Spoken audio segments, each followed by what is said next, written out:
અસામાજિક તત્વો દ્વારા જીવલેણ હુમલો કરવામાં આવ્યો।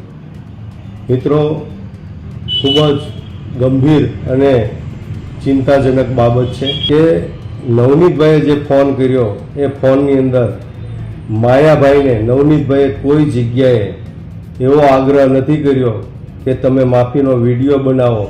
રાજુ સોલંકીએ આ કેસમાં સરકાર સામે લગાવ્યા ગંભીર આરોપ।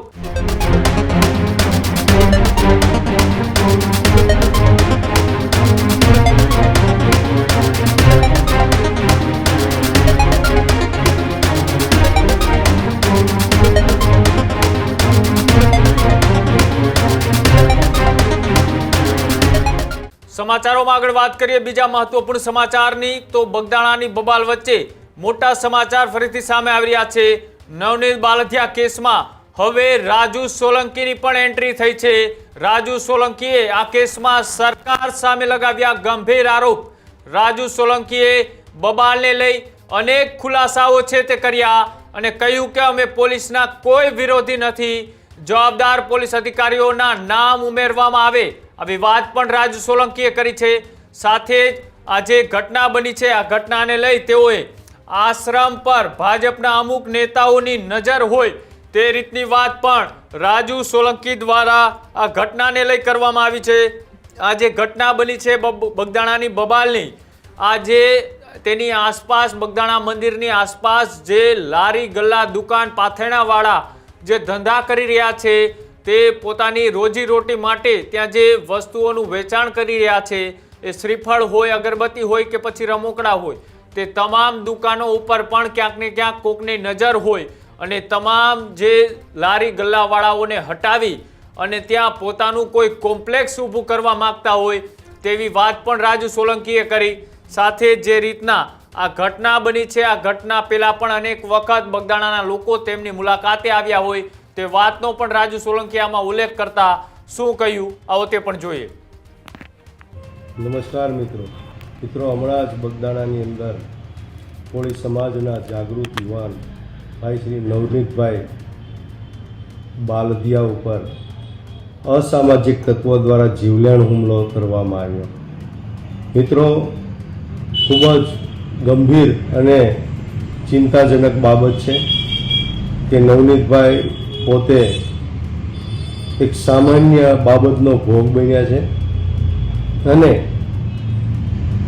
એણે માત્ર ને માત્ર માયાભાઈ આહિરને એક ધ્યાન દોરવા માટે ફોન કરેલો કે બોમ્બેની અંદર જે યોગેશભાઈ સાગર છે એ પોતે મેનેજિંગ ટ્રસ્ટી નથી પરંતુ ટ્રસ્ટી છે, પરંતુ માયાભાઈએ પણ આ ભાઈની વાત ધ્યાને લઈ અને પોતે એક માફીનો વિડીયો વાયરલ કર્યો અને આ વિડીયો એણે શેર કર્યો।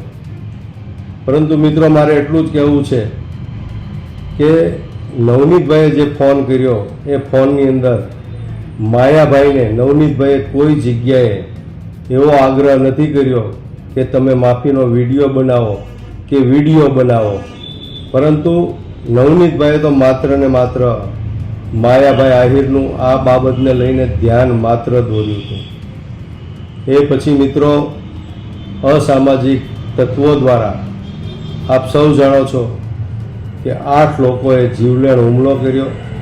નવનીતભાઈએ પોલીસમાં ફરિયાદ આપી, નવનીતભાઈએ પોલીસને રજૂઆત કરી, પરંતુ 2-3 દિવસ સુધી બગદાણા પોલીસ સ્ટેશનના PSI કે PI કે જે તે અધિકારી હોય એણે આ ફરિયાદને આ મુદ્દાને ડાયવર્ટ કરવાના પ્રયત્નો કર્યા, સમયસર ફરિયાદ લીધી નહીં।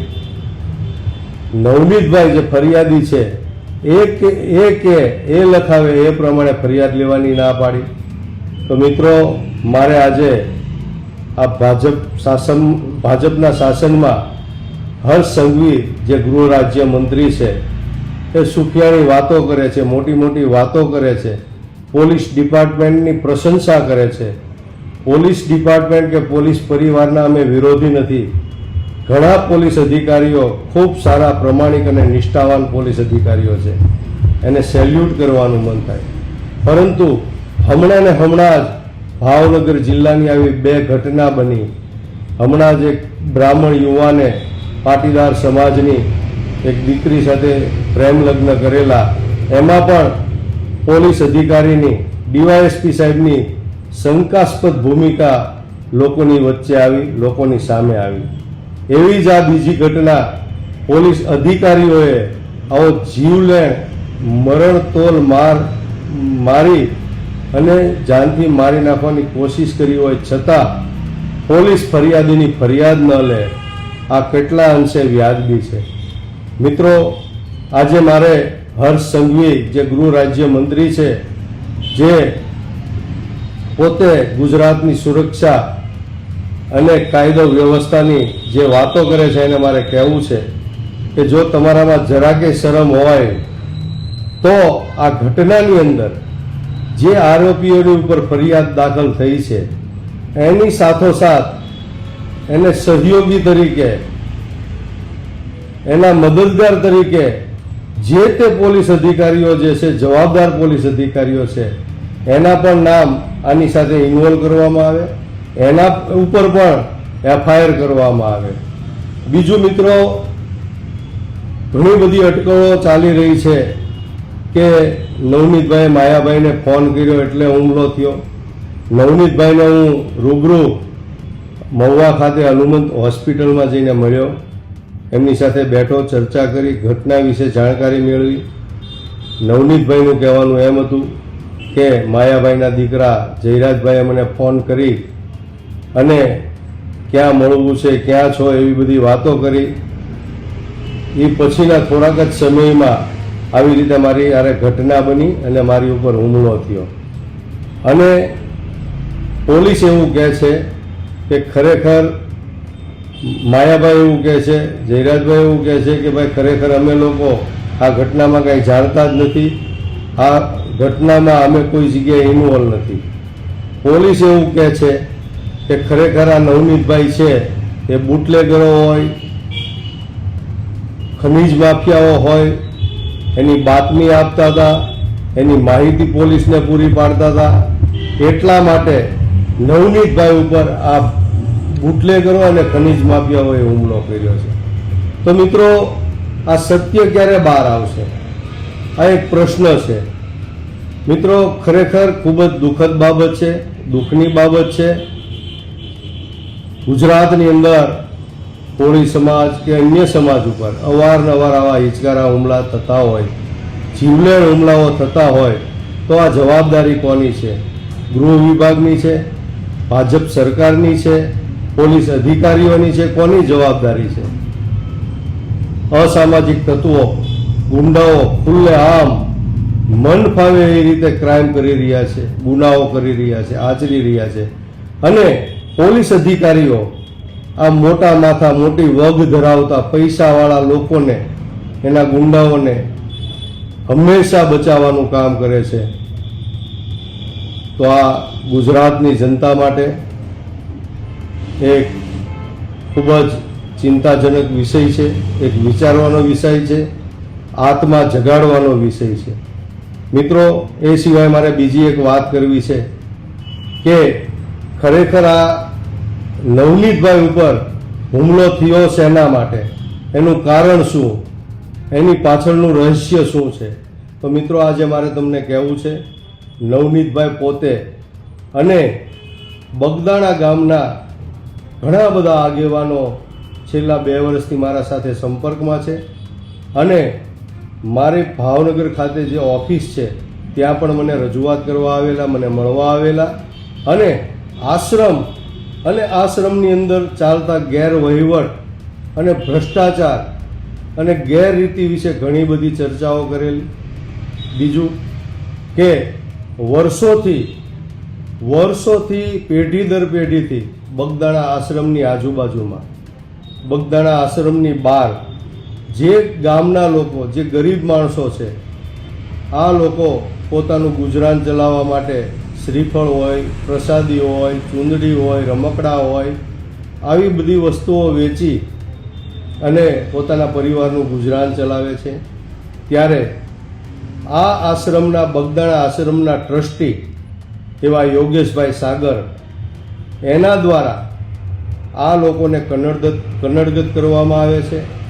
પોલીસના ઇશારે આ લોકોનો સામાન ઉઠાવી જવામાં આવે છે, સામાન ફેંકી દેવામાં આવે છે, એ લોકોને હટાવવાના પ્રયત્નો કરવામાં આવે છે. અને આ લોકોને ત્યાં વર્ષોથી ધંધો કરતા એને ધંધો કરવા દેવામાં આવતો નથી. આ બધી ફરિયાદો મને ગામના આગેવાનોએ નવનીતભાઈએ અવારનવાર કરેલી. એના અનુસંધાને મેં યોગેશભાઈ સાગર સાથે પણ વાત કરેલી. યોગેશભાઈ સાગરને મેં આ બધી તમામ રજૂઆતો કરેલી કે ભાઈ, તમારા જે આશ્રમનો વહીવટ ચાલી રહ્યો છે, મંજી બાપા હતા ત્યાં સુધી આ આશ્રમનો વહીવટ ખૂબ સારી રીતે ચાલતો હતો અને ખૂબ જ પારદર્શકતાથી ચાલતો હતો. પરંતુ આજે મેં જાણ્યું, ગામ લોકો પાસેથી જાણ્યું, બગદાણા ગામના આજુબાજુના લોકો પાસેથી જાણ્યું, ગામ લોકોનું કહેવું એવું છે કે આ આશ્રમની ઉપર ભાજપના અમુક નેતાઓની નજર છે, એનો ડોળો છે.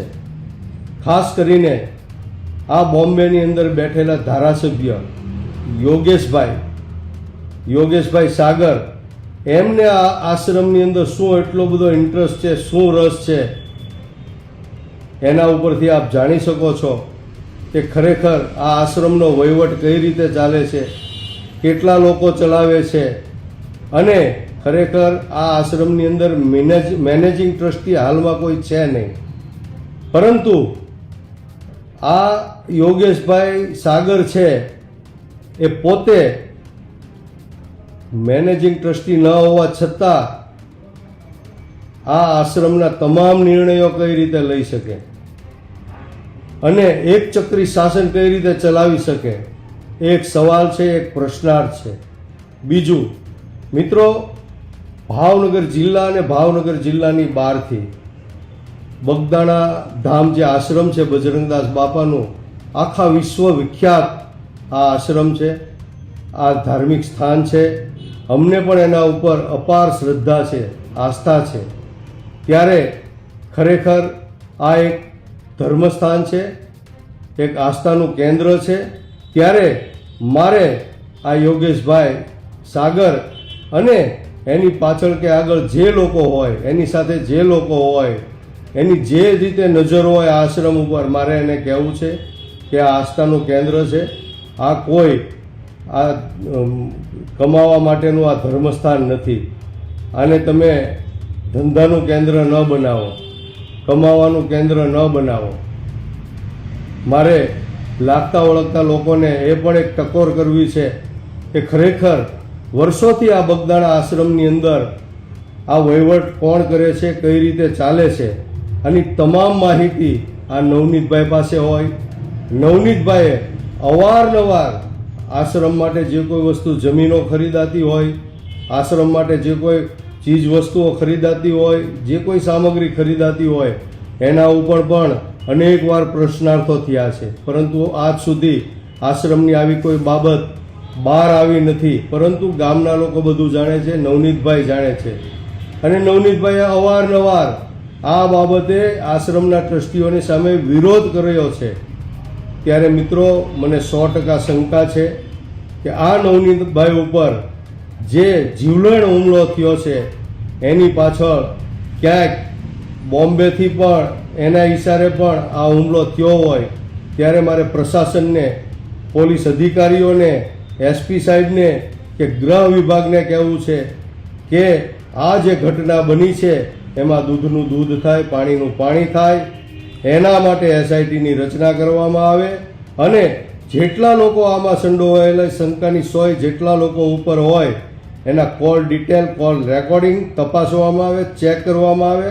અને બોમ્બેના જે એમએલએ છે, ભાજપના એમએલએ ભાઈ શ્રી યોગેશભાઈ સાગર, એમની પણ તપાસ કરવામાં આવે અને એની પણ પૂછપરછ કરવામાં આવે, ઊંડાણપૂર્વક પૂછપરછ કરવામાં આવે અને એની પણ કોલ ડિટેલ અને કોલ લોકેશન, આ તમામ વસ્તુઓ સ્વીકારી અને નવનીતભાઈ, એના પરિવારને ન્યાય મળે અને જે લોકોએ આ રીતે હિચકારો હુમલો, જીવલેણ હુમલો નવનીતભાઈ ઉપર કર્યો છે એને કડકમાં કડક સજા થાય અને એની ઉપર યોગ્ય કાર્યવાહી કરવામાં આવે એવી મારી પોલીસ અધિકારીઓ પાસે ખાસ રજૂઆત છે.